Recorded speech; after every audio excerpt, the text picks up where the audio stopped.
কামিকা একাদশী। এই কামিকা একাদশীকে কেন্দ্র করে আজকের আমরা এখানে সকলে উপস্থিত হয়েছি। এই কামিকা একাদশীর মহিমা শ্রবণ করছেন ধর্মরাজ শ্রীল যুধিষ্ঠির মহারাজ। আর এই একাদশীর মহিমা কীর্তন করছেন স্বয়ং ভগবান শ্রীকৃষ্ণ। তো আমরা একটু গ্রন্থ থেকে মহামুনি বেদব্যাস তিনি কি লিখেছেন আমরা একটু গ্রন্থ থেকে একটু শুনে নেব, তারপরেই আমরা সেই একাদশীর যে পরিশিষ্ট বা বৈশিষ্ট্য সেটা আমরা পরে আলোচনা করছি। তো আপনারা জানেন এই একাদশীর মহিমা পদ্মপুরাণে বা আমাদের বরাহ পুরাণের মধ্যে এগুলো বর্ণন করেছেন। সেই জন্য এখানে বললেন, যুধিষ্ঠির বলিলেন, হে গোবিন্দ, হে বাসুদেব, তোমায় সহস্রবার প্রণাম করি, সহস্রবার প্রণাম করি। কে বলছেন? যুধিষ্ঠির মহারাজ ভগবানকে সম্বোধন করলেন গোবিন্দা, গোবিন্দ বলে সম্বোধন করলেন। কেন? গো মানে ইন্দ্রিয়, গো মানে ইন্দ্রিয়। আমাদের এই শরীরে একাদশ ইন্দ্রিয় আছে। এই একাদশ ইন্দ্রিয়কে প্রণাম করা মানে প্রণত হওয়া, সেখানে নত স্বীকার করা, সেখানে সারেন্ডার হওয়া। এই জন্য আমি আমার সমস্ত ইন্দ্রিয়ের দ্বারাই তোমার কাছে নত স্বীকার করছি, নত স্বীকার হচ্ছি, তোমার কাছে প্রণাম করছি। তুমি আমার প্রতি প্রসন্ন হয়ে আর এই একাদশ ইন্দ্রিয়ের দ্বারায় যাতে করে কৃষ্ণ ভক্তিকে যাজন করা যায়, ভগবানের প্রতিকূল বিষয় পরিত্যাগ করে অনুকূল বিষয়ের দ্বারায় যাতে ভগবানের সেবা করা যায়, তার জন্য আমি তোমায় সহস্র সহস্রবার প্রণত হয়ে আমি তোমার কাছে নিবেদন করছি, হে গোবিন্দ। হে গোবিন্দ মানে সমস্ত ইন্দ্রিয়ের অধিপতি, হে গোবিন্দ। শ্রাবণ মাসের কৃষ্ণ পক্ষিয়া একাদশীর নাম কি জিজ্ঞাসা করলেন, এবং তাহার মাহাত্ম্যই বা কি তাহা সবিস্তারে বিবৃত করুন, আমায় বলুন। ইহা শুনিবার জন্য আমার বড়ই কৌতূহল জন্মিয়াছে। প্রত্যুত্তরে ভক্তবৎসল ভগবান শ্রীকৃষ্ণ বলিলেন, হে রাজন, পূর্বে ভক্তপ্রবর নারদ প্রজাপতি ব্রহ্মাকে এই প্রশ্ন করিলে তিনি যে পাপ নাশন ব্রতের আখ্যান বর্ণন করিয়াছিলেন, আমি এখানে তাহাই কীর্তন করিতেছি, মনোযোগ সহকারে শ্রবণ করুন। অর্থাৎ বললেন, এটা তুমি আমার কাছে যে প্রশ্নটা করেছ হে যুধিষ্ঠির মহারাজ, আমি নিজের কথা তোমাকে কিছু বলিব না। ইতিপূর্বে এই প্রশ্ন দেবর্ষি নারদ তিনি তার পিতামহ বা তার পিতা পিতৃদেব ব্রহ্মার কাছে এই প্রশ্নটি রেখেছিলেন। তখন সেই ব্রহ্মা তাহার পুত্রকে লক্ষ্য করে তিনি যে অতীব সুন্দর পাপ নাশন ব্রতের যে আখ্যান তিনি বর্ণনা করেছিলেন, সেটাই আমি তোমার কাছে বলছি, তুমি শ্রবণ করো। একদা ব্রহ্মার নিকট দেবর্ষি নারদ জিজ্ঞাসা করিলেন, হে ভগবান, শ্রাবণ মাসের কৃষ্ণপক্ষীয় একাদশীর নাম কি? কোন দেবতা আরাধ্য? সেই ব্রতের বিধি বা কি প্রকার? এবং কোন পুণ্য লাভের সম্ভাবনা তাহা সবিস্তারে জানিতে ইচ্ছা করি।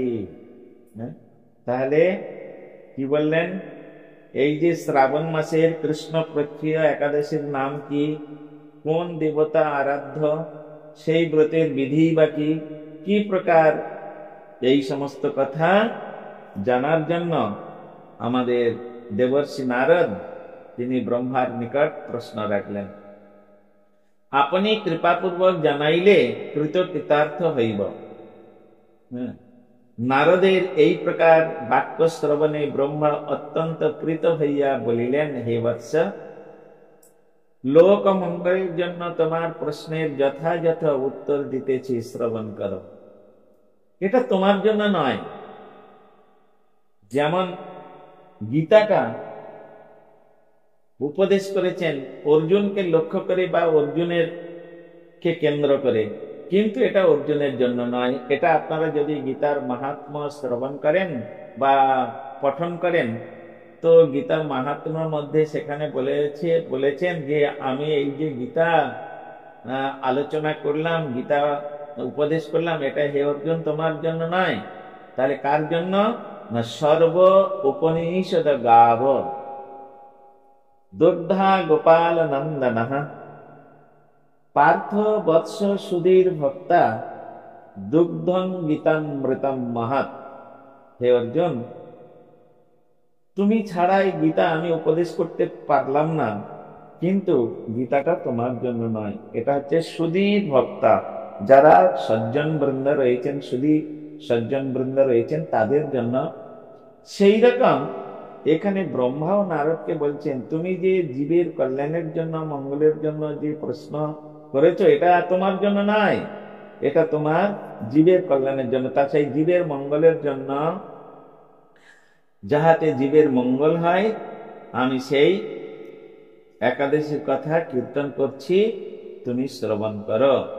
শ্রাবণ মাসের কৃষ্ণ পক্ষিয়া একাদশী কামিকা নামে জগতে প্রসিদ্ধা,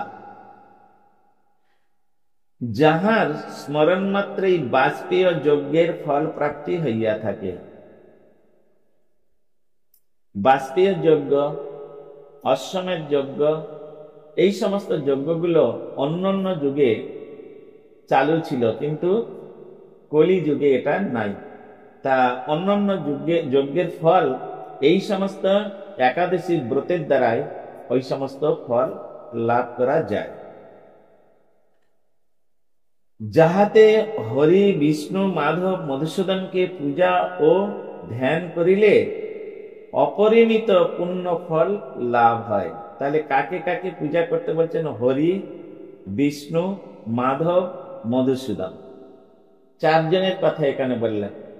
হরি মানে যিনি পাপানি হারৌতি য স হরি, তিনি হচ্ছেন হরি। বিষ্ণু মানে বিশ্বং ব্যাপ্নতি ইতি য স এব বিষ্ণু। মাধব মানে মা মানে আমাকে, ভব মানে সমস্ত প্রকার পাপকে বিধৌত করে তার পাদ পদ্মকে যিনি আশ্রয় প্রদান করেন। আর মধুসূদন অর্থাৎ যিনি মধুসূদন, মধুসূদন অর্থাৎ যিনি মধু আস্বাদন করানোর জন্যই সর্বদাই ব্যতিব্যস্ত। এই চারজনকে পূজা বা ধ্যান করিলে অপরিমিত পুণ্যফল লাভ হয়। গঙ্গা, গোদাবরী, কাশী, নৈমিষারণ্য, পুষ্কর প্রভৃতি তীর্থ দর্শনের সমস্ত ফল একমাত্র কৃষ্ণ পূজা হইতেই কোটি গুণ অধিক প্রাপ্ত হওয়া যায়। তাহলে শতকোটি দান, আর বলছেন কুরুক্ষেত্রে বাস করলে যে পুণ্য হয়, একবার যদি কেউ কৃষ্ণ পাদ পদ্মে প্রণত হয়ে তার চরণ পূজা করে, তাহলে কোটি কোটি এই কুরুক্ষেত্রে বাস এবং কোটি পুণ্য লাভ হবে। সাগর ও অরণ্য যুক্ত পৃথিবী দানের ফল, স্ববৎসা দুগ্ধবতী ধেনু দানের ফল অনায়াসেই এই ব্রত পালনে লাভ হইয়া থাকেন। দেখুন কি সুন্দর করে বলছেন। বলছেন সাগর ও অরণ্য যুক্ত পৃথিবী দানের ফল, কেউ যদি সাগর ও অরণ্য দান করেন, সবৎসা দুগ্ধবতী ধেনু যদি কেউ দান করে, তার যে ফল এই একাদশী থেকে সেই ফল লাভ হইয়া থাকে। শ্রাবণে যেমন মানব শ্রীধর দেবকে পূজা করেন, তিনি দেবতা গন্ধর্ব উগর পণ্যগ দ্বারাও পূজিত হইয়া থাকেন। সুতরাং পাপ ভীরু মনুষ্যের পক্ষে কামিকা একাদশীতে সর্বপ্রযত্ন সহকারে যথাশক্তি ভগবান শ্রীধরের পূজা অবশ্যই কর্তব্য।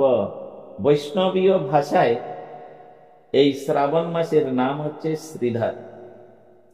আমাদের মধ্যে যে আমরা দ্বাদশ অঙ্গে তিলক সেবা করি, এই দ্বাদশ অঙ্গে তিলক সেবা করার যে মন্ত্র রয়েছে, কেশবায় নম, নারায়ণায় নম, মাধবায় নম, গোবিন্দে নম, এই যে মন্ত্র আছে, এই দ্বাদশ তিলকের যে বৈষ্ণবীয় নাম রয়েছে, সেই নাম অনুসারে দ্বাদশটি মাসের দ্বাদশটি বৈষ্ণবীয় নাম রয়েছে। তা শ্রাবণ মাসের বৈষ্ণবীয় নাম হচ্ছে শ্রীধর। তা শ্রীধর একজন, তিনি বিষ্ণুর একটা অবতার বা বিষ্ণুর একটা রূপ। সেই রূপেই বিষ্ণুকে পূজা করতে হয়, নারায়ণকে পূজা করতে হয়। এই শ্রীধরকে, এনারা সকলেই চতুর্ভুজ, এনাদের পূজা করতে হয়। করলে কি হয়, তুমি যে একাদশী ব্রত করবে, সেই একাদশী ব্রতটা সম্পূর্ণ রূপে সুষ্ঠু রূপে সেটা তোমার ফলপ্রদায়ক হবে। যাহারা পাপ পঙ্কপূর্ণ সংসার সাগরে নিমগ্ন, এই ব্রতই তাহাদের উদ্ধারের একমাত্র উত্তম উপায়। যাহারা সর্বদাই এই পাপ পঙ্ক, পঙ্ক মানে পাপ বা কাদা, পাপ রূপ কাদার মধ্যে পূর্ণ সংসার সাগরে নিমগ্ন, তাহারা যদি এই ব্রত করেন, তাহলে এই সংসার রূপ পঙ্ক পূর্ণ সংসার থেকে উদ্ধার পেতে পারেন। এই প্রকার ব্রতের ন্যায় পবিত্র পাপহারী শ্রেষ্ঠ ব্রত কোথাও দেখা যায় না। হে নারদ, শ্রীহরি স্বয়ং ইহার এইরূপ মাহাত্ম্য কীর্তন করিয়াছেন। ব্রহ্মা এখানে নারদকে বলছেন, দেখো ভগবান শ্রীকৃষ্ণ শ্রীহরি তিনি পূর্বে এসব কথা বলে রেখেছেন, আমি সেই কথাই বলছি। দুজনে দুজনের আনুগত্য স্বীকার করছেন, এটা স্বতন্ত্রতা কেউ প্রকাশ করছে না, আমি নিজে বলবো নিজে করবো এরকম নয়। কারণ বৈষ্ণব ধর্মটাই হচ্ছেন আনুগত্যের ধর্ম। এই বৈষ্ণব ধর্ম যদি আমি আনুগত্য বিহীন হয়ে পালন করি, তাহলে বৈষ্ণবের খাতায় আমার নাম লেখানো যাবে না। আধ্যাত্ম বিদ্যা রত ব্যক্তির যে জ্ঞান অর্জন হয়, এই ব্রত পালনে তাহা অপেক্ষা অধিক লাভ হইয়া থাকে। হ্যাঁ, এখানে বলছেন আধ্যাত্ম বিদ্যা, যারা বিদ্যায় রত রয়েছে, যারা অধ্যয়ন করছেন, তাদের যে বিদ্যা, বলছেন এই ব্রত পালন করলে সমস্ত বিদ্যা লাভ হয়ে যাবে। পড়ে কেন লোক কৃষ্ণ ভক্তি জানিবারে, সেই যদি না হইল বিদ্যায় কি করে, সা বিদ্যা তন্মতির জয়। মহাপ্রভু বললেন, সেই সে বিদ্যার ফল জানিহ নিশ্চয়, কৃষ্ণ পাদ পদ্মে যদি চিত্তবৃত্তি দেয়। হ্যাঁ, তাহলে ভগবানেতে বেদ বিদ্যা দুই কিছুই না জানত, সে যদি জানে আমার গৌরাঙ্গ চরণ সার, সেই তো সকলে জানে নয়নানন্দ ভনে সর্বসিদ্ধি করতলে তার। কি সুন্দর কথা বলেছেন। আবার বলছেন, কি বলছেন না, বলছেন চারি বেদ ষড় দর্শন করে যদি অধ্যয়ন, সে যদি আমার গৌরাঙ্গ নাহি ভজে, তাহলে বৃথা তার অধ্যয়ন। লোচন বিহীন জন অন্ধের দর্পণে কিবা কাজে। হ্যাঁ, একটা অন্ধ ব্যক্তির সামনে বিরাট একটা আয়না এনে দিলে সে কি দেখবে? অন্ধকারই দেখবে, কারণ সে তো অন্ধই, সে অন্ধকারই দেখবে। তদ্রূপ ভগবত এই যে চারটে বেদ অধ্যয়ন করেছেন, ষড়দর্শন অধ্যয়ন করেছেন, যদি গৌরাঙ্গ মহাপ্রভুর চরণে বা ভগবান শ্রীকৃষ্ণের চরণে, গুরু বৈষ্ণবের চরণে তার যদি ভক্তি না হয়, তাহলে জানবে ওই অন্ধর সামনে দর্পণ এনে দিলে যেমন অবস্থা হয়, ওই প্রকার অবস্থা তার। রাত্রি জাগরণের সহিত যাহারা এই ব্রত পালন করেন, তাহারা কখনো যম ও সংহারকর্তা রুদ্রের মূর্তি দর্শন করেন না। এই ব্রত পালন করে যদি কেউ রাত্রি জাগরণ করে এবং সারা রাত যদি হরিনাম করে, বলছেন কখনো তার যম এবং সংহারকর্তা শিবের যে রুদ্র রূপ, সেই রূপটা দেখতে হয় না। শিবের অনেক রূপ আছে, একাদশ রুদ্র, একাদশ রূপ আছে। তার মধ্যে শিব ঠাকুরের যে মূল যে রূপ, প্রধান যে রূপ, সেটা হচ্ছে তিনি পঞ্চমুখী রাম নাম গান ত্রিপুরারি। ওই যে রূপটা, ওটাই হচ্ছে তার অরিজিনাল রূপ। আর কখনো কখনো ভগবানের আদিষ্ট হয়ে তিনি তখন এই জগৎকে সংহার করার জন্য কখনো কখনো মূর্তি ধারণ করেন।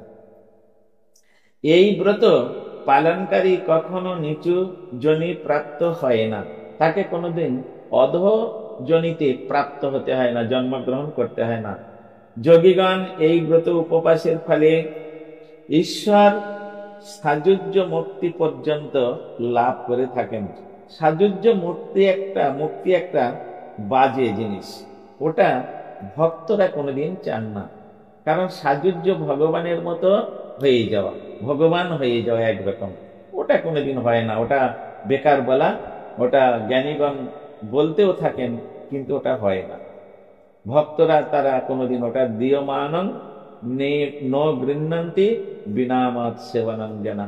হে ভগবান, আমি যে তোমার সাধন ভজন করছি, আমি যে তোমার বার ব্রত ইত্যাদি পালন করছি, শুধু একমাত্র তোমার চরণ প্রাপ্ত হয়ে সেই চরণ আমি সেবা করব, এই আমার মনের আকাঙ্ক্ষা, এই আমার প্রার্থনা। এছাড়া আমার হৃদয়ে আর অন্য কোনো আশা নেই ঠাকুর। আমি আপনার চরণে বারংবার কৃতাঞ্জলি ফুটে গলবস্ত্র হয়ে প্রার্থনা করি, আমার মধ্যে যেন আর অন্য কোনো চিন্তাধারা, কোনো কামনা বাসনা এসে উপস্থিত হয়ে আমার ভক্তি রাজ্য থেকে চ্যুত করে দেয়, এইরকম আমি কোনোদিন চাই না। এইরকম ভাবে ভক্ত প্রার্থনা করছেন। তাই বলছেন, অতএব সংযত চিত্ত হইয়া সকলেই শ্রীধর দেবের অর্চন অবশ্যই কর্তব্য। শ্রীধর দেবের অর্চন করবেন। কেশব প্রিয়া তুলসী পত্রে যিনি শ্রী হরির পূজা করেন, পদ্মপত্রে জলের ন্যায় তিনি পাপে লিপ্ত হন না। পদ্মপত্রের জলের মতো তার পাপে লিপ্ত হতে হয় না। এক ভার সুবর্ণ ও চতুর্গুণ রৌপ্য মূল্যের উপকরণ দ্বারা পূজায় যে ফল লাভ করা যায়, মাত্র একটি তুলসী দল দ্বারা পূজনে সেই ফল প্রাপ্ত হওয়া যায়। চিন্তা করুন, বলছেন মাত্র এক ভার সুবর্ণ, এক ভার মানে আমার জানা নেই ভার মানে কত, যাই হোক, আর সেই চতুর্গুণ রৌপ্যের মূল্যের উপকরণ যা ফল লাভ হয়, বলছেন একটা তুলসীর দ্বারাই যদি কেউ গোবিন্দকে পূজা করে, হ্যাঁ, গোবিন্দের চরণ যদি কেউ পূজা করে একটা তুলসীর দ্বারা, তুলসী দল মাত্রেণ জলস্য চুলুকেন বা, যদি কেউ এইরকম আমার কাছে, ভগবান বলছেন আমি তার কাছে বিকৃত হয়ে যাই। আহা, গোবিন্দের কি অপূর্ব মহিমা, তিনি কি অপূর্ব ভক্ত বৎসল, ন ভূত ন ভবিষ্যতি। এই প্রকার কোনোদিন হয় নাই, হবেও না। সেই ভগবান, অজিত ভগবান, ভক্ত একটা তুলসীর দ্বারা পূজা করে সেই ভগবানকে তার হৃদয় সিংহাসনে আবদ্ধ করে নিতে পারেন, তার মনের মধ্যে তিনি বেঁধে রাখতে পারেন। যিনি তুলসী পত্র দ্বারা পূজনে ভগবান বিষ্ণু যেরূপ সন্তুষ্ট হন, রক্ত, মৌতিক, বৈদুর্য বা প্রবাল আদি দ্বারা সেই রূপ প্রীত হন না। যিনি কেশবকে তুলসী মঞ্জরীর সহিত পূজা করেন, তাহার আজন্ম পাপ ক্ষয় প্রাপ্ত হয়। এই জন্য আমাদের শ্রীল কেশব গোস্বামী মহারাজ তিনি একটা কীর্তনের মধ্যে লিখেছেন, তুলসী মহিমা কীর্তন করতে গিয়ে বলেছেন, জগতের যত ফুল কভু নাহি সমতুল। হ্যাঁ, তোমার হে বৃন্দে মহারানী, তোমার যে ওই যে তুলসী মঞ্জরি যে ফুল, ওই ফুলটা কৃষ্ণের এত প্রিয়, জগতে যত প্রকার ফুল আছে, কোন ফুলের দ্বারাই ভগবান এত পরিতুষ্ট হন না, তোমার ওই মঞ্জরি তুলসী পত্র মঞ্জরির দ্বারায় ভগবান যতটুকু পরিতৃপ্ত হন। তাই এখানে বলছেন যে আজন্ম পাপ ক্ষয় হইয়া যায়। যিনি কেশবকে তুলসী মঞ্জরি সহিত পূজা করেন তাহার আজন্ম পাপ ক্ষয় হইয়া যায়। এই প্রসঙ্গে ব্রহ্মা বলিলেন, হে নারদ, তিনি তুলসীকে প্রত্যহ দর্শন করেন, যিনি তুলসীকে প্রত্যহ দর্শন করেন তাহার নিখিল পাপ সমূহ বিদূরিত হইয়া যায়। এই জন্য আপনারা সবসময় মনে রাখবেন, বিছনা থেকে উঠে আগে অন্তত তুলসীর কাছে গিয়ে তুলসী দর্শন করে তুলসী প্রণাম করবেন। বিছনা থেকে উঠে ঘরের মধ্যে ঠাকুরের ফটো রাখবেন, ঠাকুরে আগে প্রণাম করে দিয়ে তারপরে ঘরের দরজা খুলে বাইরে গিয়ে আগে তুলসী দর্শন করবেন। কারণ এই প্রত্যহ এই তুলসী দর্শন করলে কি হয় না, বলছেন তাহার নিখিল পাপ সমূহ বিদূরিত হইয়া যায় তুলসী দর্শনে। তাহলে দেখুন তুলসীর মহিমা কত। আপনারা সেই তুলসীর পূজা করবেন, সেই তুলসী দর্শন করবেন, সেই তুলসীকে জল দেবেন, তুলসীকে পরিক্রমা করবেন আর প্রার্থনা করবেন, ভগবৃন্দে মহারানী কৃষ্ণ ভক্তি প্রদায়িনী, তোমার পাদপতালে দেবর্ষি কুতূহলে সর্বতীর্থ লয়ে তারা হনে অধিবাসে। হে, আর প্রণাম করবেন কি বলে, ভক্তা বিহীনা অপরাধ লক্ষয়ী ক্ষিপ্তাশ্চ কামাদি তরঙ্গ মধ্যে কৃপাময়ী ত্বং শরণং প্রপন্না বৃন্দে নমস্তে চরণাদ বৃন্দম। ভক্তা বিহীনায় অপরাধ লক্ষয়ী। হ্যাঁ, আমি অনেক অপরাধের অপরাধী, হে বৃন্দা দেবী, তোমার চরণে একমাত্র দন্তের চিহ্ন ধারণ করে কাকুতি মিনতি করে জানাচ্ছি, তুমি আমার সমস্ত অপরাধ দূরীভূত করে দাও হে দেবী, দিয়ে তুমি আমার কৃষ্ণ পাদ পদ্মে নিযুক্ত করো, নিযুক্ত করো। ভক্তা বিহীনা অপরাধ ক্ষিপ্তাশ্চ কামাদি তরঙ্গ মধ্যে, আমি এই সংসার ও তরঙ্গের মধ্যে নানা রকম কামনা বাসনার দ্বারায় আমি ভেসে যাচ্ছি। হে বৃন্দা দেবী, কৃপাময়ী, হে কৃপাময়ী, হে দয়াময়ী, হে প্রেমময়ী, হে বৃন্দে ত্বং শরণং প্রপন্না, আমি তোমার চরণে একমাত্র শরণ গ্রহণ করছি। তুমি আমার প্রতি প্রসন্ন হয়ে যাও। বৃন্দে নমস্তে চরণার বৃন্দম, হে বৃন্দে আমি তোমার চরণে বারবার নত হয়ে তোমাকে প্রণত হই। এইরকম ভাবে তাহার প্রণাম করিলে রোগ সমূহ দূরীভূত হয়। এই বৃন্দাদেবী শুধু পাপ যাবে না, শরীরের যাবতীয় রোগ দূরীভূত হয়ে যাবে। তাহার মস্তকে জল সিঞ্চন করিলে যমও তাহার নিকটে আসিতে ভয় করেন। যদি কেউ প্রত্যহ স্নান করে বা বস্ত্র পবিত্র বস্ত্র পরে, মানে পবিত্র বস্ত্র মানে বাসি বস্ত্র নয়, কোনো নোংরা বস্ত্র নয়, একটু কাচাকুচি বস্ত্র পরিধান করে আর একটু জল আর একটু একটু ফুল নিয়ে যদি তুলসীর মাথাতে কেউ যদি দিয়ে আর প্রণাম মন্ত্রটা করবে, ওম গোবিন্দে বল্লভাং দেবীং ভক্ত চৈতন্য কারিণীং স্নাপয়ামি জগদ্ধাত্রীং কৃষ্ণ ভক্তি প্রদায়িনী, এই মন্ত্রটি বলতে বলতে আর যদি কেউ জল সিঞ্চন করে তাহলে কি করবে না, বলছেন শ্রী হরিচরণে তুলসী অর্পিত হইলে তাহার মস্তকে জল সিঞ্চন করিলে যম তাহার নিকটে আসিতে ভয় পায়। যে যমরাজের ভয়ে আমরা এতই ভীত। এমনি একটা চোপাই আছে আমাদের রামচরিত মানস যিনি রচনা করেছেন তুলসীদাসজি, তিনি বলেছেন, সমন দমন রাবণ রাজা, রাবণ দমন রাম, সমন ভবন না হয় গমন, যে লয়ে রামের নাম। যিনি রামচন্দ্রের নাম করেন তাকে আর সমন ভবন যেতে হয় না। তাহলে সমনের দিকে একটু আমাদের ভয় আছে, তাহলে রামচন্দ্রের নাম না নিলেও চলবে। যদি কেউ প্রত্যহ তুলসীতে জল প্রদান করে তাকে আর তার কাছেই যম আসতে ভয় পায়। রামচন্দ্রের নাম নিলে তো তার সমন ভবনে যেতে হবে না। আর এখানে যিনি প্রত্যহ তুলসীতে জল প্রদান করবেন সমন তার কাছে আসতে ভয় পাবে। তাই শ্রীহরিচরণে তুলসী অর্পিত হইলে ভগবৎ সান্নিধ্য লাভ হয় এবং বিমুক্ত অর্থাৎ ভক্তিফল প্রাপ্তি হয়। অতএব হে কৃষ্ণ ভক্তি প্রদায়িনী, তোমায় প্রণাম করি, তুমি একমাত্র পারো কৃষ্ণ ভক্তি প্রদান করতে। ওগো বৃন্দে মহারানী, কৃষ্ণ ভক্তি প্রদায়িনী। আহ, কি মধুর কথা! যে ব্যক্তি হরিবাসরে ভগবানকে সম্মুখে দীপদান করেন, ভগবানের সম্মুখে দীপদান করেন, চিত্রগুপ্ত তাহার পুণ্যের সংখ্যা গণনা করিতে পারে না। হ্যাঁ, যিনি প্রত্যেক একাদশীতে ভগবানের সামনে ঘৃত অর্থাৎ তিল তৈল যুক্ত প্রদীপ প্রদান করেন, বলছেন স্বয়ং চিত্রগুপ্ত তাহার পুণ্যের সংখ্যা গণনা করিতে পারেন না।